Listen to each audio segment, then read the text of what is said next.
자, 안녕하세요. 박성필입니다. 자, 오늘 두산에너빌리티 보도록 하겠습니다. 자, 며칠 전에 요 공시가 나왔었죠. 요 두산비나 H현대 매각 추진에 대한 해명 공시. 자, 이게 과거에도 있었습니다. 6월 9일에.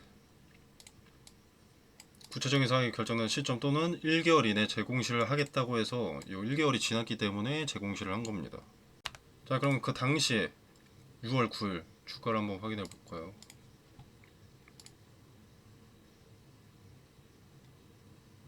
공시가 뜨고 나서 오히려 폭등을 합니다. 왜? 일단 매각을 한다는 자체가 자금이 들어온다는 거니까, 유상증자 리스크가 없을 수 있다는 거니까, 적어도 그 한 달 동안 유상증자 결정을 하지 않는다는 거였죠. 기업에서 자금 조달을 하려고 매각을 통해서 얼마나 뽑아낼 수 있을지 견적을 재고 있던 거니까, 매각에 실패한다면 유증을 걱정할 단계, 매각을 철회한다면 유증을 걱정할 단계인데, 매각 협의가 계속 진행 중이고 당시에 한 달이라는 시간이 존재했기 때문에 이렇게 오를 수 있었다고 봅니다. 자, 근데 한 달이내 재공시라고 했는데 이제 그 한 달이 거의 꽉 차가면서 재공시가 안 나오고 이제 매각 뉴스가 안 나오니까 류증 리스크 압박이 생기면서 주가가 조정을 다시 받았는데 7월 8일에 재공시가 떴습니다. 요때. 자, 근데 요때는 한 달이 아니라 3개월입니다. 좀 루즈해졌죠, 시간이. 자, 그리고 전에 한 달이 지났음에도 거래 금액 상대방이 정해지지 않았다. 즉, 뭐 없다. 매각 입찰자가 아직까지도 없다. 라는 의미로 해석할 수도 있어 보입니다. 자, 그래서 7월 8일 공시하고 바로 운봉. 3거래일 연속 운봉이 나오고 있는 것이죠.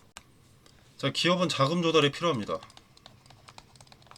지금의 두산에너빌리티는 자금 조달이 막대하게 필요하죠. 자, 근데 입찰자가 나타나지 않는다면 자금 조달을 위해서 어떤 선택을 하겠습니까? 유상증자겠죠.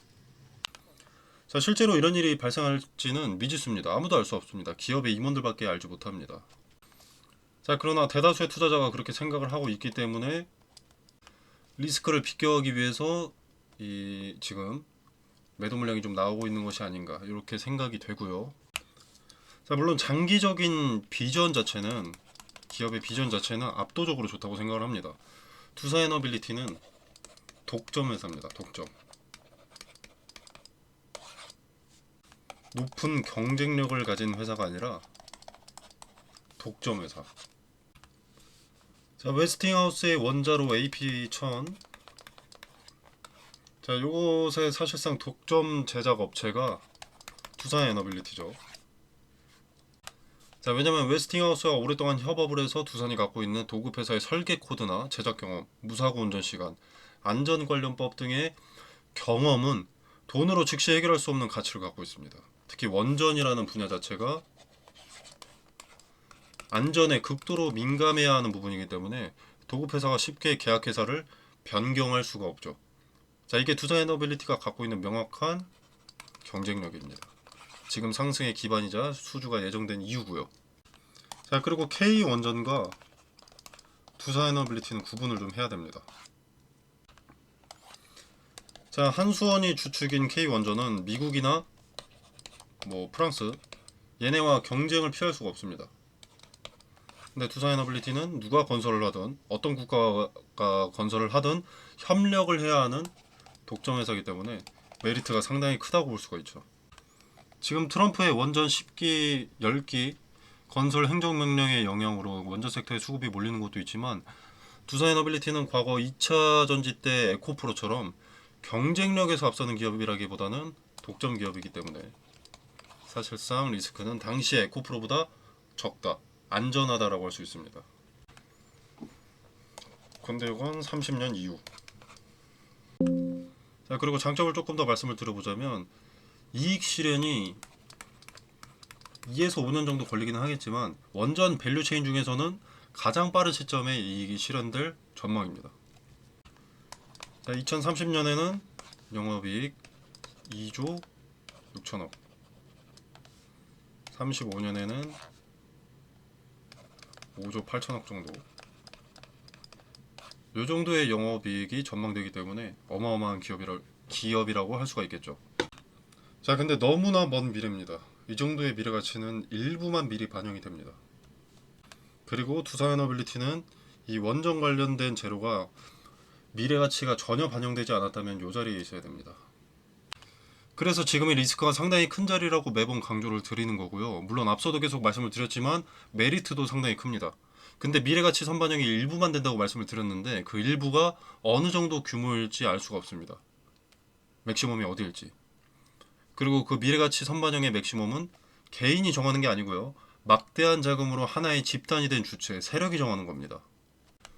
세력이 시세 차익을 하기 위해서 매도를 하기 시작한다면 그게 본재료 송출 5년 전 반영되고 있는 기대감의 맥시멈인 겁니다. 두산에너빌리티라는 기업의 가치만을 생각을 한다면 지금도 딱히 고평가다라고 생각하지는 않습니다. 자, 근데 이런 두산에너빌리티의 미래 가치를 지금도 5년 전인 지금도 모두가 알 수 있습니다. 5년 전, 10년 전인 지금도. 자, 그래서 그에 걸맞게 미래 가치가 일부가 반영이 되고 있다라는 것이 현 시점에서 꽤 중요하다는 거죠. 분명 지금보다도 몇 년 뒤에는 주가가 당연히 높아질 가능성이 압도적으로 높지만 시세 차익 매물로 인한 주가 조정은 반드시 동반될 수밖에 없습니다.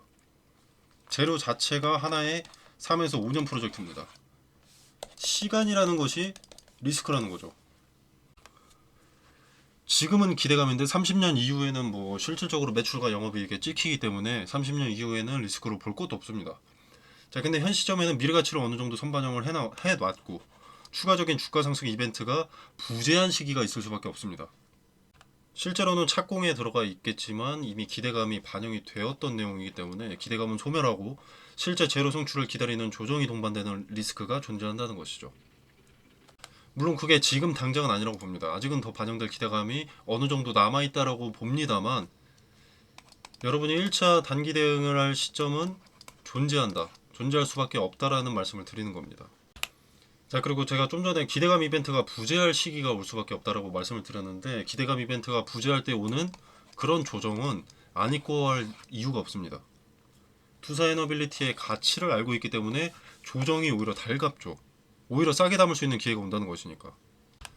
자, 근데 이건 조정이 온다고 인정하고 수용할 줄 알아야 내 평단을 낮추고 물량을 더할 수 있는 기회로 삼을 수가 있는 겁니다. 자, 이 자리가 2025년 그리고 뭐 26년, 뭐 27년, 28년, 29년, 30년 이렇게 됐다고 했을 때 무대응으로 있으면 이게 무슨 소용이 있습니까? 이 기회를 날려버린 것인데.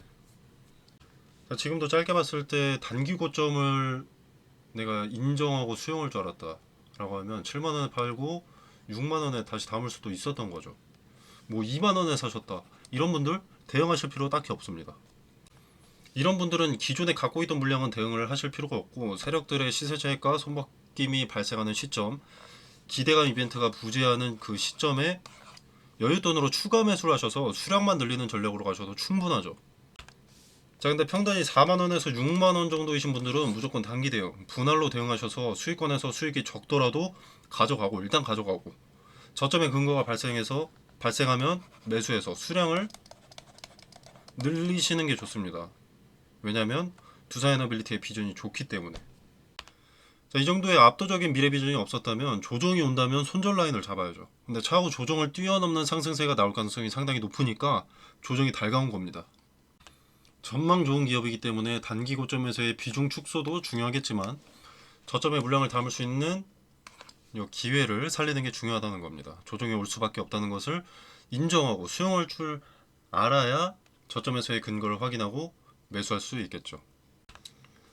자, 근데 또 같은 말씀 드리는 거지만 비전은 좋긴 좋은데 원전 테마 특성상 장기 재료이기 때문에 일단 우선순위는 비중 축소에 둬야겠죠. 물론 당장 축소할 시기는 아니라고 보지만 이 7만원을 압도하는 상승세는 단기간 내에는 없을 거라고 생각합니다. 자, 텔레그램 방에서 트레이딩 관점에서의 분할 매도 타점, 비중 축소를 언제, 왜 해야 되는지 그 근거, 세세한 디테일을 말씀드릴 겁니다. 물론 매도는 보유자의 영역이기 때문에 근거와 타점을 말씀드려도 이제 여러분의 판단대로 투자를 하시면 되겠고요. 자, 분할 매도가 좀 권유되는 분들은 평단이 현 주가 근사치 55,000원 이상이신 분들에게 권유됩니다. 자, 그렇기 때문에 참고해 보실 분들은 한번 확인해 보시면 되겠고요. 자, 그리고 지금 차트 같은 경우에 이 자리가 좀 중요했습니다. 이미 지지대가 형성이 되어 있었거든요. 이 61,000원대 자리, 61,200원대 이 자리는 지지가 강력할 수밖에 없었습니다. 자, 과거의 데이터에서 이렇게 투심이 집결된 흔적들이 있죠. 수차례 저항이 되었던 자리였고, 그 자리를 대량 거래를 동반해서 돌파를 하게 되니까 이후에는 지지가 되었습니다. 그래서 오늘 여기서 지지가 되었다면 큰 의미가 없었습니다. 요 3일간의 하락이. 투심이 직결된 자리에 지지를 받는다는 것이었기 때문에 이 자리에 지지를 받았다면 전혀 매도할 이유가 없었는데, 자, 오늘 종가가 이 자리를 이탈했습니다. 자, 이런 의미가 큰 자리를 이탈하면 이제 매도세가 좀 강해질 수밖에 없습니다. 자, 그래서 단기적인 관점에서 조금 부정적인 상황이라고 볼 수가 있겠는데, 자, 물론 이렇게 무너졌다고 하더라도 다시 돌파 시도를 하고 돌파 후 지지받는 그림이 연출될 수 있습니다. 자, 이렇게 되면 오늘의 요 하락, 요거는 다시 한번 의미가 없어지는 거죠. 자, 그래서 다음 거래일들을 지켜봐야 됩니다. 다시 돌파 후 안착해서 지지되는 모습을 보여주는지, 아니면 돌파 시도가 있었는데 돌파하지 못하고 좌절되는지, 이 두 가지 경우의 수에 따라서 주가 추세, 단기 추세가 결정됩니다. 급등주는 투심이 뭉쳐서 움직이기 때문에 매도세는 매도세를 불러오고 매수세는 매수세를 불러오죠. 2만원에서 6만원까지 갈 수 있었던 것, 7만원까지 갈 수 있었던 것이 매수가 매수를 불러온, 투심이 뭉쳐서 움직였기 때문이니까. 요거 다시 돌파하고 안착하지 못하면 매도세가 강해질 수밖에 없습니다. 자, 그리고 조정이 오게 되면 기업의 가치와는 무관하게 주식에 있어서 신용 반대 매매 물량이 쏟아질 수 있습니다. 물량 청산을 당하면서 주가가 급락하는 것도 배제할 수 없는 리스크죠. 자, 존재하는 리스크를 외면한다고 얻어지는 이익은 없습니다. 발생하는 피해 규모가 커질 수는 있어도. 제가 여러분들 리스크 강조해서 얻어지는 이익도 전혀 없다는 걸 냉정하게 생각하시길 바라겠고요. 저 따위가 여론을 조성할 수도, 투심을 조성할 수도 없습니다. 제가 계속 리스크를 말씀드리는 것은 주식시장에서 계속 굴러온 만큼 아무리 전도 유망한 기업도 비껴갈 수 없는 리스크이기 때문에 경계하시라고 말씀을 드리는 것이고, 지금 당장은 욕을 먹겠지만 추후에 이 영상의 내용을 기억을 해주시는 분들이 계시다면 추후 제 채널에 도움이 될 것이라고 생각해서입니다. 냉정하게 리스크 한번 점검해 보시길 바라겠고요. 자, 그리고 차트 이어서 보자면 오늘 이평선, 요 자주색이 5일선이고 파란색이 21선입니다.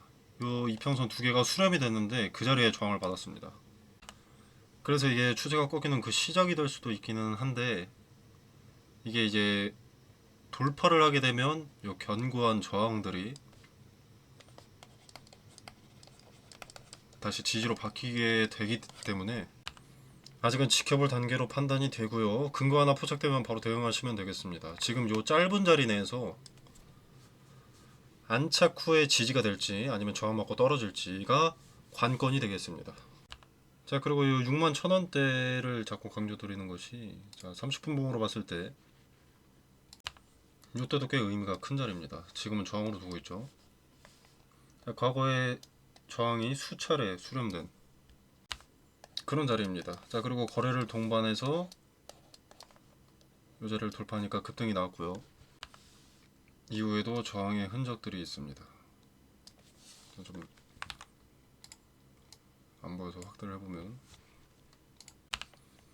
자, 거래를 동반해서 돌파하고 나니 급등, 무너졌을 때는 저항이 된 흔적이 있는 만큼 이 자리는 의미가 큰 어떤 기준이 되는 자리다 라고 보시면 되겠습니다.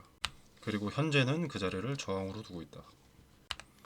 자, 근데 이게 뭐 지지면 좋은 거고 뭐 저항이면 나쁜 거다 이렇게 볼 게 아니라 그냥 하나의 기준, 힌트를 하나 갖게 된 거니까 저항이라고 하더라도 부정적으로 볼 필요는 없습니다. 내가 취해야 할 대응에 있어서 기준을 알게 된 그 자체가 긍정적입니다. 자, 이 기준을 터치했을 때 왜, 어떻게 대응을 해야 하는지 근거를 말씀드리고 타점을 말씀드리겠습니다. 지금 당장 발생한 정보가 아니고 앞으로 나올 정보에 힌트가 담겨 있기 때문에 텔레그램 방에서 실시간으로 대응하실 수 있도록 말씀드리도록 하겠습니다. 자, 텔레그램 방은 영상 설명란에 보시면 더보기 버튼이 있고요. 그 버튼을 누르시면 이렇게 링크가 기재가 되어 있습니다. 자, 이 링크를 누르시면 바로 입장 코드 없이 입장이 가능하시고요. 이 공간 안에서 제공하는 정보 일체의 금전을 요구하지 않습니다.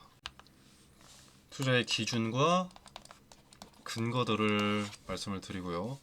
자, 그리고 이제 HLB, 두산에너빌리티 이런 개별 종목 대응 이외에도 추천 종목을 말씀을 드립니다.